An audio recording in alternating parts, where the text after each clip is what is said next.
हर हर महादेव। ओम नमः शिवाय। भक्तों, आप सभी का स्वागत है आपके अपने चैनल पर संदीप भक्ति ज्ञान गंगा में।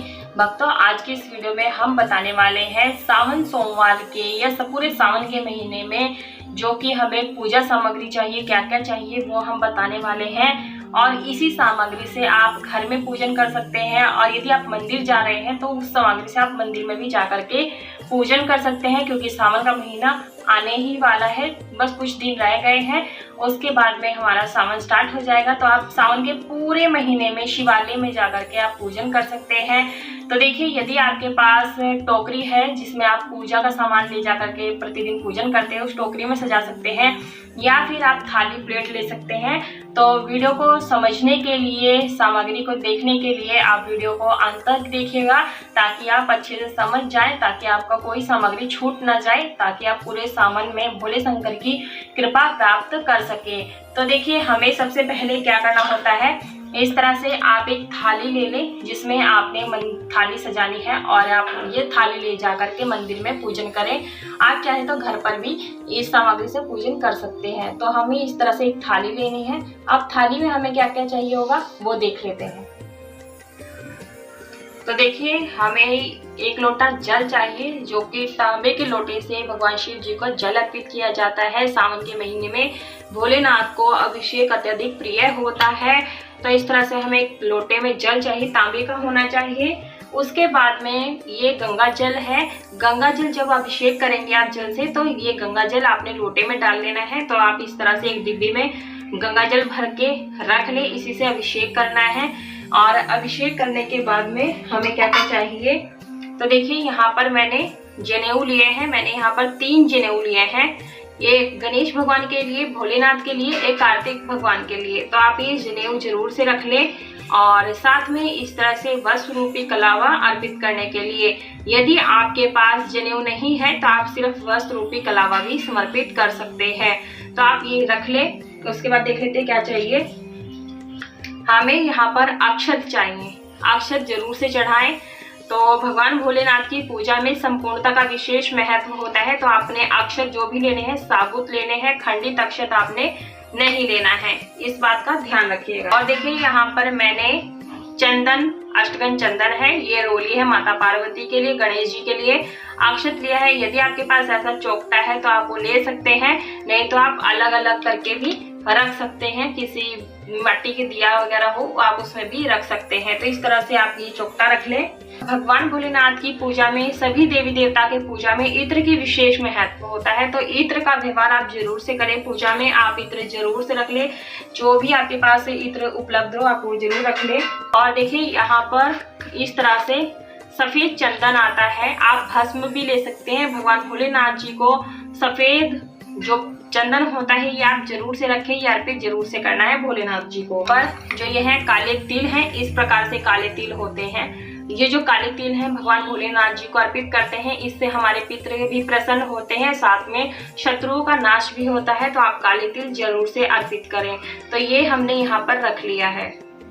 देखिए भक्तों, यदि आपको हरा धतूरा मिल जाता है तो आप हरा धतूरा ले लें, नहीं तो आप इस तरह से हरे धतूरे की जो बीज होती हैं, सूखे बीज होती हैं, ये आप जरूर से रख लें, क्योंकि ये धतूरा भगवान जी को अत्यधिक प्रिय होता है। आप बीज भी चढ़ा सकते हैं, फल भी चढ़ा सकते हैं।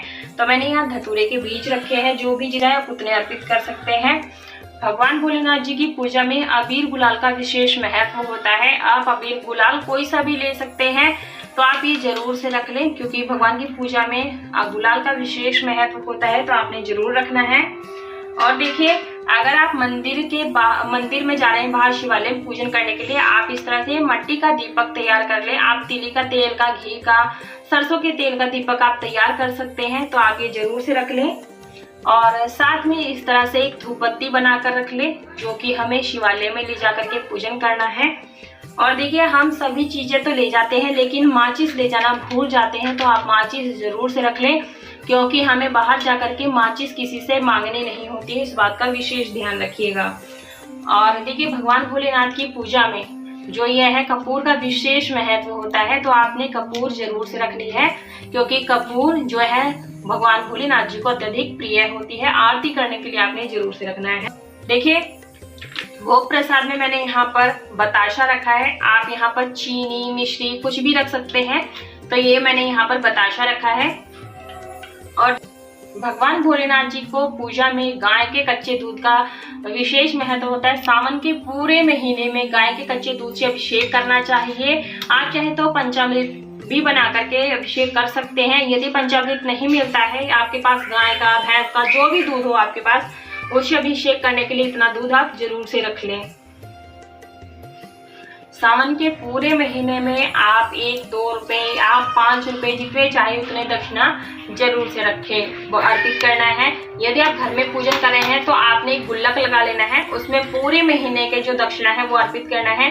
और जब पूरे सावन के महीने कंप्लीट हो जाते हैं तो लास्ट वाले दिन आप इन्हीं पैसों से आप प्रसाद बांट सकते हैं। तो हमें इस तरह से सिक्के कुछ जरूर से रखने हैं।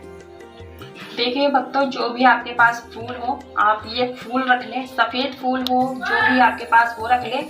ये दूर्वा रख लें गणेश भगवान के लिए, और नंदी महाराज के लिए जितना चाहे आप उतना रख सकते हैं। उसमें चाहिए शमी पत्र चाहिए। देखिए आप इस तरह से शमी पत्र चढ़ा दें, क्योंकि जो शमी पत्र होता है भगवान भोलेनाथ जी को अत्यधिक प्रिय होता है। तो आप 5-7 जितने चाहे आप उतने शमी पत्र, आप एक भी चढ़ा सकते हैं। तो ये आप जरूर से रखें। और साथ में यहाँ पर ये बेलपत्र लेने हैं, तो आप बेलपत्र तोड़ लें और तोड़ करके रख सकते हैं। क्योंकि देखिए बेलपत्र ना कभी भी बासी नहीं होता है। आप इस तरह से चढ़ा सकते हैं और एक बार ला करके भी रख सकते हैं। तो इस तरह से हमें बेलपत्र चाहिए। तो ये मैंने बेलपत्र रख लिए हैं थोड़े से। ये मैंने ऋतु फल लिए हैं। आप केला, सेब, संतरा कुछ भी चाहिए वो आप रख सकते हैं। तो ये तो मैंने सामग्री दिखाई है जो कि आप शिवालय में ले जाकर के पूजन कर सकते हैं और घर पर भी इसी सामग्री से पूजन कर सकते हैं। तो आप इसे नोट कर लीजिएगा। चलिए, तो देखिए सामग्री तो मैंने बता दी। अब हम देख लेते हैं कि अगर हमारे घर में बच्चे स्कूल जाते हैं और जो सर्विस करते हैं पुरुष घर में, तो वो शिवालय में जाकर के शिव जी का पूजन कैसे करेंगे, जल्दी जल्दी उस पूजन को करना है।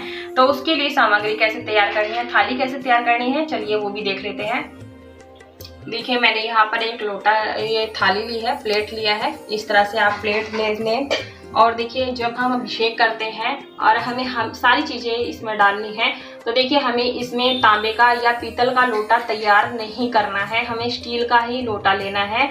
आप कलश ले सकते हैं लेकिन पीतल और तांबे का नहीं लेना है। तो मैं सबसे पहले तैयार करना से दिखाऊंगी कि हमें क्या क्या चीज़ें, हमें जो गंगा जल है, गंगा जल की कुछ बूंदे हमें इसके अंदर डालनी है। इस तरह से हम ये डाल देंगे। ये हमने यहाँ पर जल भर दिया है। आप कंठ तक जल जरूर से भर लें, क्योंकि हमें शिव जी का अभिषेक करना है। अभिषेक के दौरान आप ओम नमः शिवाय का जाप जरूर से करें। इस तरह से हमने जल भर दिया। और ये गाय का कच्चा दूध है, इसमें हम थोड़ा सा दूध डाल देंगे। तो ये हमारा जल का लोटा तैयार हो जाएगा। अब इस चीज डालनी है वो देख लेते हैं। तो देखिए हमें सबसे पहले थोड़े से इसमें काले तिल डाल देने हैं। ठीक है, सारी सामग्री हमें इसके अंदर मिलानी है। ये थोड़े से अक्षत है, ये अक्षत हम इसके अंदर डाल देंगे। ये थोड़ा सा भस्म डाल देंगे इसके अंदर। ये थोड़ा सा हम इसमें बतासा डाल देते हैं, क्योंकि जल हमें मीठा डालना है। तो आप चीनी भी डाल सकते हैं इसके अंदर। ये थोड़े से पुष्प डाल देंगे। आपके पास जो भी फूल हो आप वो जरूर से डाल दें इसके अंदर। थोड़ा सा गुलाल डाल देंगे इसके अंदर। अबीर, गुलाल, अबरक जो भी हो आपके पास वो डाल दें इसके अंदर। तो देखिए भक्तों, ये हमारा जल का लोटा तैयार हो गया है। अब देख लेते हैं हमें जाने के लिए क्या क्या चाहिए। तो सबसे पहले हमें यहाँ पर इस तरह से एक दीपक चाहिए, जो कि हमें वहाँ दीपक जला करके आना है। तो आप एक दीपक जरूर से रख लें। और इसके लिए एक धूपबत्ती रख लें। धूपबत्ती मैंने अलग से रखी है। आप चाहे तो जैसे ये माचिस है, माचिस के अंदर भी डाल करके रख सकते हैं। जब वो पूजा करेंगे तो आप माचिस में से निकाल करके इस पूजन को कर सकते हैं। टीका करने के लिए आप यहाँ पर चंदन रोली का चोपटा रख लें। तो हमें अलग अलग सामग्री नहीं लेनी है। अगर इस तरह से है तो आप एक ऐसी सेटअप ले लें और इस तरह से टीका करके आ सकते हैं। इस तरह से आप वस्त्र रूपी कलावा रख लें अर्पित करने के लिए, और एक जनेऊ रख लें भोले बाबा को अर्पित करने के लिए। यदि आपके पास जनेऊ नहीं है तो आप सिर्फ इसे ले सकते हैं। तो ये मैंने दोनों ही रख दिया है। ठीक है, इत्र रख लेंगे पूजा में अर्पित करने के लिए, कलावा में लगा करके रखने के लिए। साथ में यहाँ पर ये बेलपत्र ले लें आप, 5-7 इस तरह से ले सकते हैं, एक भी रख सकते हैं तो आप एक भी रख सकते हैं, जो भी आपको मिल जाए। और साथ में समी पत्र रख लेंगे। आप इस तरह से थाली तैयार करके अपने बच्चों को, अपने हस्बैंड को दे सकते हैं। और फूल रख लेंगे, ज़्यादा नहीं रखना, 2-4 ही रख लें, लेकिन फूल आप जरूर से रख लें इस तरह से, जो कि हमें शिव जी पे अर्पित करके आने हैं। तो आप सफ़ेद, पीला जो भी आपको मिल जाए वो आपने फूल रखने हैं। इस तरह से एक आम, आप इस तरह से एक फ्रूट रख लें थाली में। तो देखिए ये हमारे जो जल्दबाजी में पूजा करते हैं, जैसे स्टूडेंट हैं, हस्बैंड हैं, जॉब आदि पे जाते हैं, तो वो इस तरह से इतनी थाली लेकर के जाके शिवालय में पूजन कर सकते हैं। तो कोशिश करें सावन के महीने में, पूरे सावन के महीने में शिवालय में जाकर के ही इस विधि से पूजन कर सकते हैं। और इन्हीं सामग्री से स्टूडेंट और जो हस्बैंड है वो घर पर भी इसी सामग्री से पूजन कर सकते हैं। तो ये जो पूजन है 5 मिनट में हो जाती है इतनी सी सामग्री में। तो देखिए ये इन सामग्रियों को आप जरूर से नोट कर लीजिएगा, ताकि सावन के महीने में आपको किसी प्रकार की दिक्कत ना हो।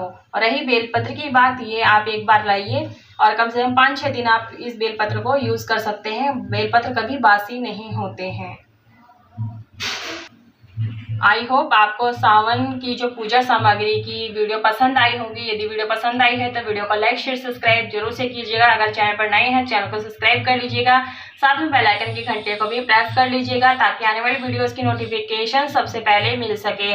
और पूरा वीडियो देखने के लिए आप सभी का धन्यवाद। कमेंट बॉक्स में हर हर महादेव अवश्य लिखिएगा। राधे राधे।